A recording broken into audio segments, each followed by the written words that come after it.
दरअसल लोकतंत्र में आज जब बात होगी अर्थव्यवस्था की बेहतरी के लिए तमाम तरह के कदम सरकार की तरफ से उठाए जा रहे हैं। इससे पहले हमने देखा कि 20 लाख करोड़ के आर्थिक पैकेज का ऐलान किया गया, उसको दिया गया ताकि एमएसएमई सेक्टर में बूस्ट लाया जा सके। उसके बाद हमने देखा कि किस तरह से एक के बाद एक कदम निर्मला सीतारमण के जरिए उठाए जा रहे हैं। कैसे अर्थव्यवस्था पटरी पर लौटेगी, क्योंकि ये बहुत जरूरी है।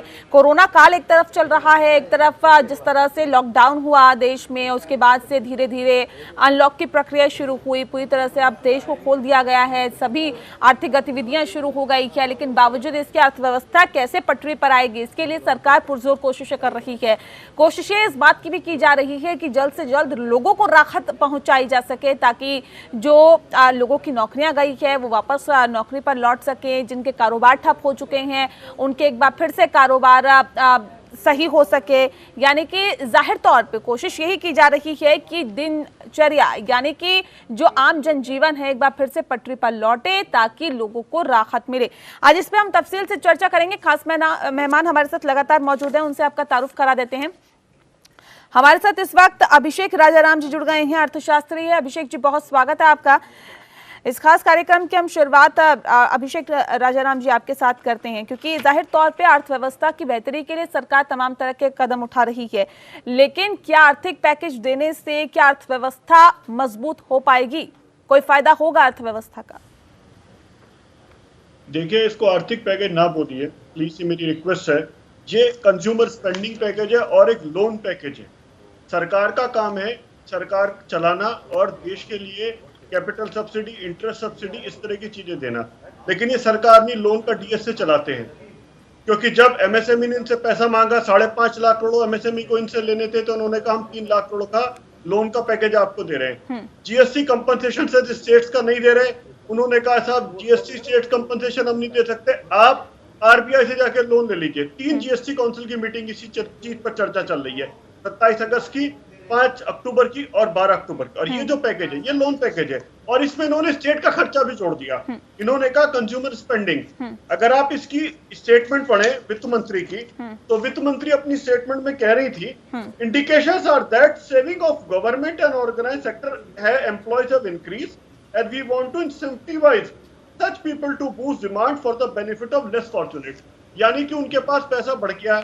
अब जब पैसा बढ़ गया तो उनसे कह रहे हैं जब आपने पैसा जोड़ लिया तो आप पैसा खर्च कीजिए, खर्च करके हम आपको इंसेंटिव देंगे। ये किस तरह का इंसेंटिव है? और आपने क्या कहा, special festival advance spending scheme, कि आपको 10,000 रुपए का लोन मिलेगा।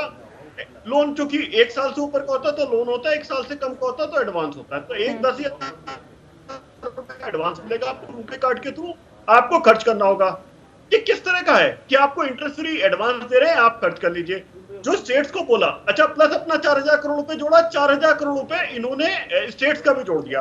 जो ये 19,000 करोड़ का एलटीसी का पैकेज है, 19,000 करोड़ रुपए का पैकेज एलटीसी का सेंट्रल गवर्नमेंट का है, और उसमें से भी 5,675 करोड़ रुपए सिर्फ इतना ही सेंट्रल गवर्नमेंट का, बाकी सारा पीएसयू पब्लिक सेक्टर बैंक्स का पैसा है। और इसमें 4,000 करोड़ रुपए उन्होंने स्टेट्स का भी जोड़ दिया।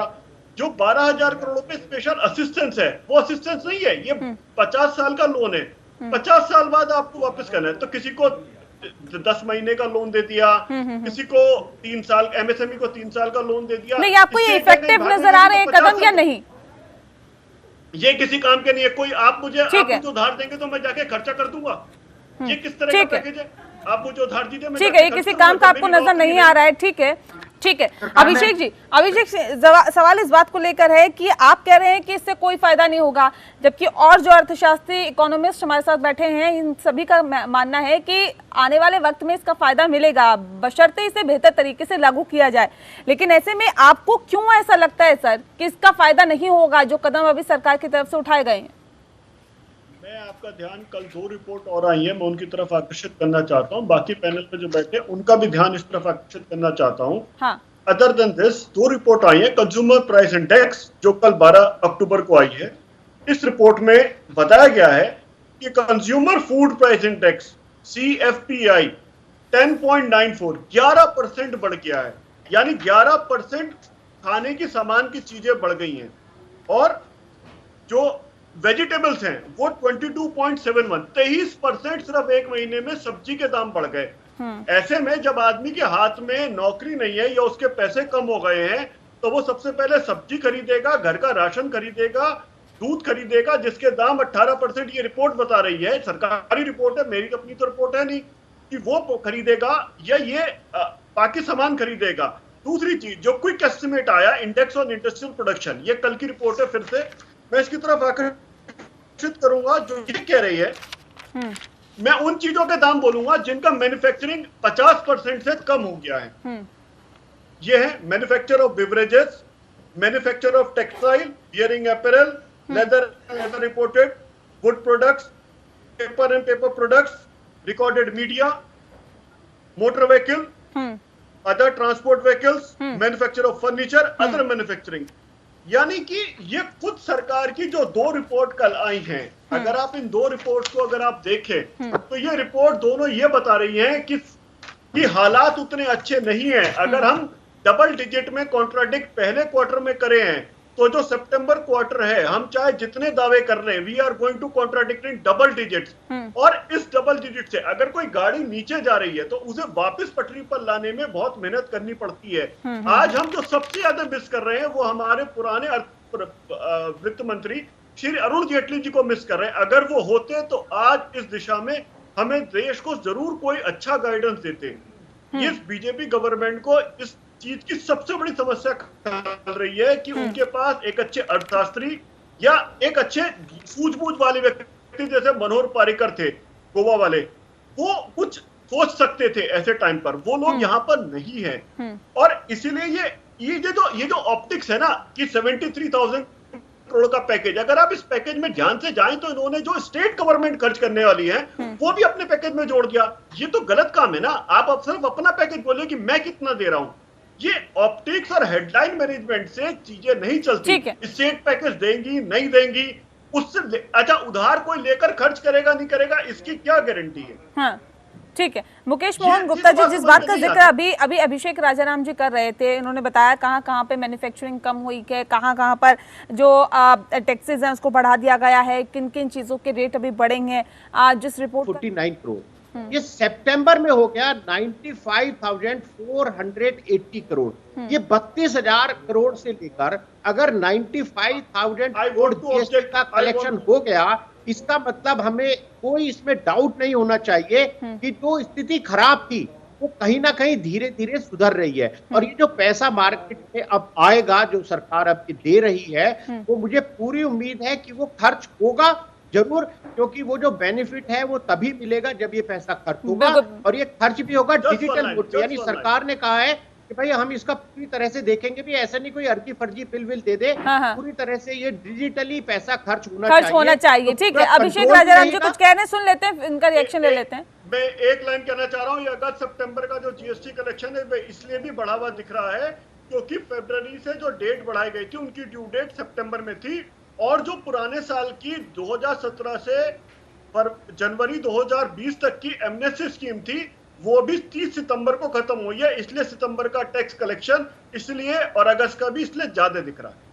जी राम जी, देखिए आपको ये मानना पड़ेगा कि जो धीरे धीरे जीएसटी का कलेक्शन है, हम बहुत निगेटिव अगर अप्रोच लेकर चलेंगे कि कुछ नहीं कर पा रही है, बिल्कुल सकारात्मक सोच के साथ देखिए आगे बढ़ना चाहिए, क्योंकि अगर आपको आगे बढ़ना है और सरकार अगर बेहतर कदम उठाने का प्रयास कर रही है तो हम ठीक है। अभिषेक राजाराम जी कुछ कहना चाह रहे, पहले उनसे सुन लेते हैं, फिर प्रदीप जी क्या रुख करेंगे। अभिषेक जी, जो मेरे दोस्त डॉक्टर रवि जी कह रहे हैं कि अगर ये कैश वाउचर है और ये कैश वाउचर अगर खर्च नहीं करते तो डूब जाता है, ये प्राइवेट सेक्टर में जो सैलरी का हिस्सा होता है C2C में जो डाला जाता है, ये वो नहीं है। ये फेस्टिवल एडवांस है, 10,000 रुपए का वाउचर, ये रुपए कार्ड आपको मिलेगा। आपने खर्च करा तो एडवांस के शेप में अगले 10 महीने में रिकवर होगा, नहीं करोगे तो वो कभी भी रिकवर नहीं होगा। इसलिए कोई ऐसा नुकसान नहीं है, ये फोर्स वाली बात नहीं है कि खराब हो जाएगा। ये एडवांस है, आपकी इच्छा है, बेसिकली एक लोन है जो 10 महीने का, क्योंकि 12 महीने से कम का लोन को एडवांस बोला जाता है।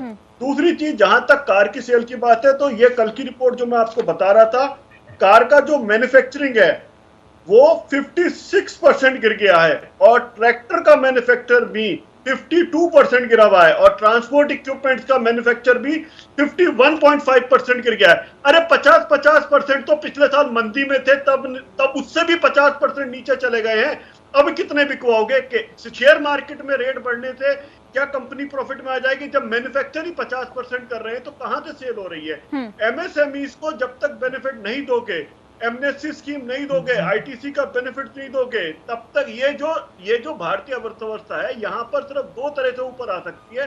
एक एग्रीकल्चर ऊपर लेकर आए, दूसरा एमएसएमई सेक्टर इसको पुश दे। अगर एमएसएमई सेक्टर को कुछ नहीं मिलेगा, पिछले साल 1,40,000 करोड़ रुपए का बड़े कॉर्पोरेट्स को कॉर्पोरेट टैक्स में बेनिफिट दे दिया, एमएसएमईज को नहीं मिला। एमएसएमईज को पैसा दे दो, ये इकोनॉमी को ऊपर वापस ले आएंगे। ठीक है अभिषेक जी, आप प्रदीप गुप्ता जी की बातों से कितना इत्तेफाक रखते हैं? देखिए, रियल एस्टेट हमारी अर्थव्यवस्था में बहुत महत्वपूर्ण भाग है और ऐसे में जाहिर तौर पे कहा जा सकता है कि अगर कैटेगराइज करें तो रियल एस्टेट में बूस्ट लाना बहुत जरूरी है। लेकिन जिस बात का जिक्र प्रदीप गुप्ता जी कर रहे थे, क्या वाकई आपको लगता है कि इस तरह की राहत की उम्मीद की जानी चाहिए कारोबारियों के जरिए और देनी चाहिए सरकार की तरफ से? वही बात मैं कह रहा हूँ कि बार बार इस सरकार का हेडलाइन मैनेजमेंट और ऑप्टिक्स बड़ा खराब है। हाँ। ये ऐसी रोजी पिक्चर दिखा देते हैं कि आदमी को लगता है कि सब कुछ ठीक है। जैसे रियल एस्टेट में 1% और 5% चार्जेस लगा दिए टैक्स रेट, आदमी को लगता है कि 1% 5% बहुत कम रेट है, जबकि एक्चुअल में ये कंपोजिशन स्कीम है जिसमें कि आप टैक्स कलेक्ट कर सकते हैं और एकलौता ऐसा सेक्टर है जहां फोर्सफुली कंपोजिशन स्कीम है। आईटीसी का बेनिफिट रियल एस्टेट सेक्टर को नहीं मिलता। ऐसा कैसा बिजनेस है कि जिसमें आपको जो इनपुट खरीद रहे हो उसका क्रेडिट नहीं मिल रहा?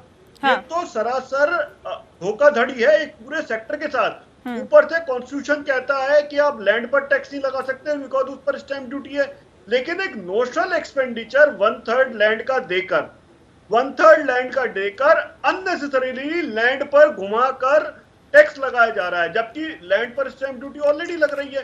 तो ये जो सरकार है ये रियल एस्टेट सेक्टर के साथ बहुत गलत काम कर रही है। ये दो मेजर प्रॉब्लम है रियल एस्टेट सेक्टर के टैक्सेशन को लेकर। बाकी चीजों पर मेरे दोस्त प्रदीप गुप्ता जी गुप्ता जी ने बोला कि सजेशन नहीं देते। सजेशन तो 20 दे देंगे हम, सरकार सुने तब ना। आपने टीडीएस के रेट कम करे, लेकिन टीडीएस के रेट करने से मॉनेटरी लिक्विडिटी बढ़ रही है, लेकिन अगर एडवांस टैक्स पे करना पड़ेगा तो एडवांस टैक्स ज्यादा पे करूंगा। तो आपको टैक्स के रेट कम करने चाहिए थे, ना कि टीडीएस के रेट। टीडीएस के रेट तो ऑटोमेटिकली कम हो जाते। आपने कह दिया कि वोकल फॉर लोकल, आप इंडिया का टॉय खरीदो। अरे टॉय कह देने से खरीद थोड़ी लेगा। टॉय के लिए कोई इंडस्ट्री सेटअप आपने बताया, कोई इंडस्ट्री पॉलिसी लेकर आए, कोई आपने लैंड बैंक मार्क करा, कहीं पर आपने कैपिटल। चलिए इसी बात का आप जिक्र करते हैं क्योंकि आत्मनिर्भर भारत की बात की जा रही थी प्रधानमंत्री की तरफ से। ठीक है अभिषेक जी, आप अपनी बात पूरी कर लीजिए। एक और बात, जब तक इंटरेस्ट सब्सिडी और लैंड सब्सिडी नहीं दी जाएगी, प्लस एमएसएमई के लिए जो लेट फीस है वो 500 रुपीज पर 100% इनको कैप कर देनी चाहिए। अननेसेसरी कई का 1000 रुपए का टैक्स देना पड़ रहा है लेट फीस में, ये बहुत गलत है। प्लस आपने कहा था कि फॉरेन से क्लाइंट्स आएंगे, जो चाइना से कंपनी मूव कर रही है वो बांग्लादेश, वियतनाम पहुंच गई, रशिया में इन्वेस्टमेंट कर रही है, इंडिया में लैंड बैंक मार्क करा था। कब आएंगी वो कंपनियां? जब कोरोना खत्म हो जाएगा, जब सब जगह इन्वेस्टमेंट हो जाएगा। रेड टेपिज्म इंडिया में खत्म ही नहीं होता। ठीक है सर, इस पे भी हम बातचीत कर लेते हैं क्योंकि मेरे पास वक्त को सरकार देखिए कोशिश अपने स्तर पर कर रही है। लेकिन अभिषेक सवाल इस बात को लेकर है कि अब क्योंकि एक बहुत छोटा सा कमेंट दीजिएगा कि अब क्या कुछ कदम उठाने की जरूरत है, क्योंकि डॉक्टर रवि सिंह ने कहा कि पेट्रोल और डीजल के दामों में कमी करनी चाहिए जिससे कि कुछ हद तक महंगाई को कंट्रोल किया जा सकता है, इससे राहत मिलेगी लोगों को। इत्तेफाक रखते हैं? सबसे पहले जब जीएसटी लाए गए थे तब ये कहा गया था, धर्मेंद्र प्रधान जी ने कहा था कि 1 साल में जीएसटी के अंदर पेट्रोलियम प्रोडक्ट्स को ले आएंगे। हाँ। 3.5 साल हो गए, क्यों नहीं लाते? इसके लिए किसका इंतजार है? आपका ही प्रॉमिस था ना कि 1 साल में ले आएंगे, क्यों नहीं लाए? ले आइए।